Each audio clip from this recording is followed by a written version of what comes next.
O Senhor esteja convosco. Proclamação do Evangelho de Jesus Cristo segundo Lucas. Naquele tempo, Jesus saiu da sinagoga e entrou na casa de Simão. A sogra de Simão estava sofrendo com febre alta e pediram a Jesus em favor dela. Inclinando-se sobre ela, Jesus ameaçou a febre e a febre a deixou. Imediatamente, ela se levantou e começou a servi-los. Ao pôr do sol, todos os que tinham doentes atingidos por diversos males, os levavam a Jesus. Jesus colocava as mãos em cada um deles e os curava. De muitas pessoas também saíam demônios gritando: Tu és o Filho de Deus. Jesus os ameaçava e não os deixava falar, porque sabiam que ele era o Messias. Ao raiar do dia, Jesus saiu e foi para um lugar deserto. As multidões o procuravam e, indo até ele, tentavam impedi-lo de que os deixasse. Mas Jesus disse: Eu devo anunciar a boa nova do reino de Deus também a outras cidades, porque para isso é que eu fui enviado. E pregava nas sinagogas da Judeia. Palavra da salvação.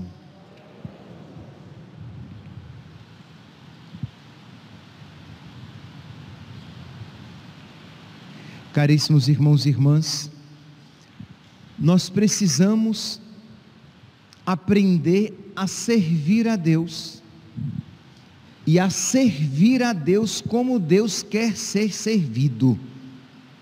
Isto é, precisamos descobrir qual é a vontade de Deus a nosso respeito. Eu gostaria então de refletir este tema a partir do Evangelho de hoje. Diz aqui que Jesus entrou na casa de Simão, na casa de Pedro, e ele encontrou a sua sogra com a febre muito alta, doente.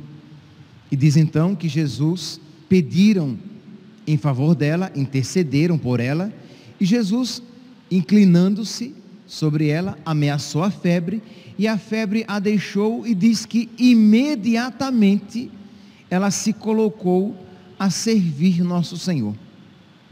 Quando as pessoas ali da redondeza souberam disso, de que a sogra de Pedro tinha sido curada, as pessoas então se amontinaram. Diz aqui que ao pôr do sol, todos os que tinham doentes atingidos por diversos males, os levaram a Jesus. Souberam que a sogra de Pedro tinha sido curada, e todos eles vieram. E diz aqui que Jesus colocou as mãos em cada um deles. É interessante que, imagine aqui, Jesus na casa de Pedro, aquela multidão que ali estava, e Jesus, no final da tarde, então, vai se colocar ainda a serviço em cada um em particular. Jesus que quer se encontrar com cada um. Ele poderia curá-los todos de uma vez e curá-los todos em conjunto, como por exemplo Jesus fez lá com os 10 leprosos. Os 10 leprosos gritaram em voz alta, Jesus os curou, e diz a palavra que só um voltou para agradecer. Neste caso aqui, Jesus quis se encontrar com cada um, e é claro, meus santos, que depois disso, aí mesmo que ele conquistou o coração de todos, porque ele não apenas os curou, mas se encontrou com cada um em particular. Aquilo lhes cativou o coração, e eles não queriam mais deixar Jesus partir. Diz aqui que Jesus então, sabendo de que ele deveria partir para pregar, para anunciar a boa nova do reino de Deus a outras cidades, ele mesmo a contra a vontade das pessoas daquela cidade que não queriam deixá-lo partir, ele foi embora, porque ele diz: eu devo anunciar a boa nova do reino de Deus também a outras cidades, porque para isso eu fui enviado. Aqui nós vemos uma diferença do ministério, por exemplo, de São João Batista e o ministério de Jesus. São João Batista estava no deserto, Jesus, ele estava nas cidades. A São João Batista, as pessoas iam ao encontro de São João Batista. No caso de Jesus, Jesus ia ao encontro dos discípulos, ia ao encontro das pessoas. Então percebe, João Batista no deserto, e ele que era procurado, Jesus na cidade, e ele é que procurava. Quando eu faço essa contraposição, eu não estou dizendo de maneira nenhuma que São João Batista, que o ministério de São João Batista era menos adequado, não agradava a Deus. Não, porque São João Batista estava no deserto e estava ali para que as pessoas o procurassem, porque esta era a vontade de Deus para São João Batista. E Jesus ia às cidades à procura, isto é, ele não ficava para ser procurado, ele que ia atrás, porque esta era a vontade de Deus para Jesus. Serve a Deus quem o serve como ele quer ser servido. Meus irmãos, nós às vezes queremos servir, mas queremos escolher a maneira como iremos servir. Mas nós devemos ter essa humildade, esta docilidade de dizer: eu quero servir a Deus, mas como Deus quer ser servido. João Batista no deserto, as pessoas iam procurá-lo. Jesus na cidade procurava as pessoas. A sogra de Pedro foi curada, e depois de curada, diz aqui a palavra, que ela começou imediatamente, ela se levantou e começou a servi-los. Meus irmãos, o serviço na vida cristã, ele é essencial, porque o amor a Deus e ao próximo são realidades intrinsecamente ligadas. O primeiro mandamento é amar a Deus, mas na execução, quando nós vamos executar este amor a Deus, nós começamos pelos nossos irmãos. De modo que é perigosa aquela atitude de cristãos passivos que só querem receber. Isto é, eles não querem sair dos seus afazeres, das suas responsabilidades, para se colocar a serviço de nosso Senhor. Porque, meu santinho, minha santinha, se você esperar ter tempo de sobra para servir, você não servirá, porque nós nunca temos tempo de sobra. O tempo é sempre escasso, é sempre bem comedido, bem diminuído. Me faltou aqui bem assim, o nosso tempo sempre está comprometido, de modo que, então nós precisamos ter essa atitude: eu preciso servir. Eu já disse aqui várias vezes, e repito, que eu sinto o fato de que muitos outros, principalmente jovens, não venham, digamos, a mim ou às pessoas da catequese, dizendo assim: padre, eu quero ser catequista. Que, meus santos, se você encontrou Jesus, se você descobriu a verdade, o primeiro sinal da veracidade deste encontro é o desejo de que outras pessoas com ele se encontrem também. É claro, aqui eu estou falando de catequista, porque eu escolhi um serviço a Deus, um serviço especialíssimo, sem dúvida. Mas muitas vezes as pessoas não querem porque, eu vou ter que estudar, né? Vai ter. Mas, meu santo, quem ama quer conhecer cada vez mais a pessoa amada. Então é claro que isso não é apenas para os catequistas, isso é para todos os cristãos. Como diz São Pedro na sua carta, nós precisamos saber dar razões da nossa fé. Então a pergunta é: você estuda a sua fé? Você estuda, você tem o catecismo em casa para você estudar a sua fé e assim, iluminado pela sua fé, você possa ler como um católico a Sagrada Escritura? Apropriadíssimo dizer isso hoje, no início do mês de setembro, dedicado à Palavra de Deus. Mas não é simplesmente você pega a Bíblia e já sai lendo, porque a Bíblia se presta a várias interpretações. A Bíblia não se explica a si mesma, de modo que, se você não estiver iluminado pela fé católica, você pode ler a Bíblia como um protestante. Se você não estiver iluminado pela fé católica, você pode ler a Bíblia como um espírita. Se você não estiver iluminado pela fé católica, você pode ler a Bíblia como um guerrilheiro comunista, como um teólogo da libertação. Mas você precisa, iluminado pela fé católica, ler a Bíblia in medio ecclesiae, isto é, na igreja, ad lumen fidei, à luz da fé. Então, para isso, você precisa estudar a sua fé.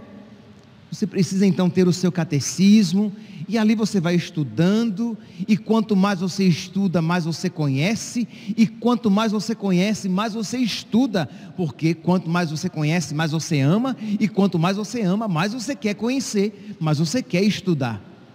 Então é importante, porque aí, você conhecendo a sua fé, você saberá dar razões da sua fé. Você poderá explicar por que você é católico e não protestante, por que você é católico e não espírita, por que você é católico e não seguidor das religiões afro-brasileiras. Você saberá dar razões, você saberá dizer por que é que um católico ele não pode abortar, por que é que um católico não pode tomar anticoncepcionais, por que é que um católico não pode se entregar às práticas homossexuais, por que é que um católico não pode ser desonesto, porque você conhece a sua fé, entendeu? Se alguém chega para você e diz: olha, é lícita a eutanásia, e você que conhece a sua fé, entenda, se você já é, com todo respeito, mas é uma vovó, então não se espera da vovó e do vovô que eles se atualizem, porque já estão de alguma maneira terminando a sua corrida. Mas você, meu santo, que é jovem, você, meu santo, que tem filhos e que precisa educá-los na fé, você tem a pretensão de que eles conheçam o caminho, a verdade e a vida como? Somente pelo catequista, que você irresponsavelmente delega esta responsabilidade ao outro, quando o pai é o primeiro catequista, a mãe é a primeira catequista, mas por preguiça, você não quer tirar um tempo do seu dia para estudar a sua fé. E você, jovem, se você ama Jesus, você é apostólico, você é missionário, então você vai estudar a sua fé para transmiti-la a outras pessoas, e esta é uma maneira, é um tipo de serviço a Deus, mas tantos outros que você pode e deve desenvolver na comunidade, servir a Deus. Mas digamos que você diga: padre, mas Deus me chama a um serviço mais discreto, a um serviço de oração, de oração pela conversão dos pecadores, de oração pela santificação dos sacerdotes, de oração pela igreja. E eu percebo, Padre, claramente que Deus me pede isso. Ele não me pede um serviço mais externo. Se Deus isso a você pede, fique tranquilo. A Deus serve como Deus quer ser servido. João Batista servia a Deus no deserto, esperando que as pessoas viessem a ele, porque a sua missão era ser uma voz que clamava no deserto. Jesus não esperava que viessem a ele, ele ia à procura das pessoas nas cidades, cada um com a sua missão. Mas a pergunta é: você tem rezado e perguntado a Deus: Senhor, o que tu queres de mim? Ou você, repito, é um católico passivo, que está sempre ali simplesmente para receber? Isto é, você recebe com muita frequência Deus inteiro, corpo, sangue, alma e divindade, e o que você faz com isso? Nada. E qual é a sua missionariedade? Nenhuma. E não tenha dúvida de que isso fará com que a graça de Deus vá se perdendo cada vez mais no seu coração. Porque se para uns pode ser que uma vida mais escondida e discreta, para uns isso lhes seja devido, para a grande maioria não é bem assim. Para a grande maioria é a vida apostólica, a vida missionária, a vida de pregar Jesus, de falar a respeito de Jesus para os seus amigos, para os seus conhecidos. Mas se você não conhece a sua fé, como é que você então vai poder falar de Jesus para as outras pessoas?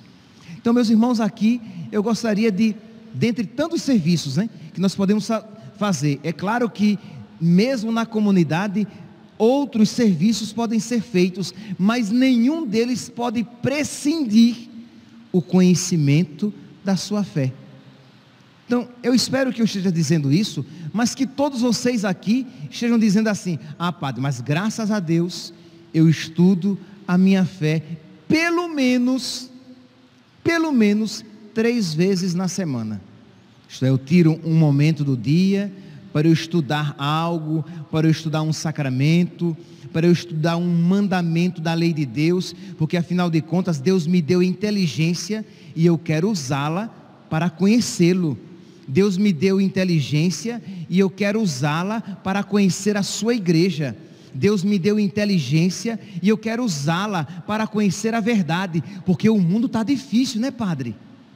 O mundo ensina a mentira com tanta convicção que consegue mesmo colocar em xeque, colocar em dúvida até aqueles que estão no caminho da verdade. Então, muito bem, então nós precisamos assumir essa responsabilidade.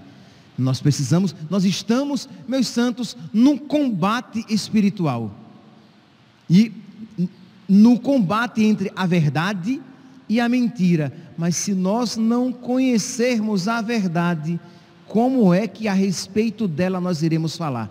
Quando nós falarmos de Jesus, ou quando nós defendermos a nossa fé, defenderemos com tanta superficialidade que não iremos convencer ninguém.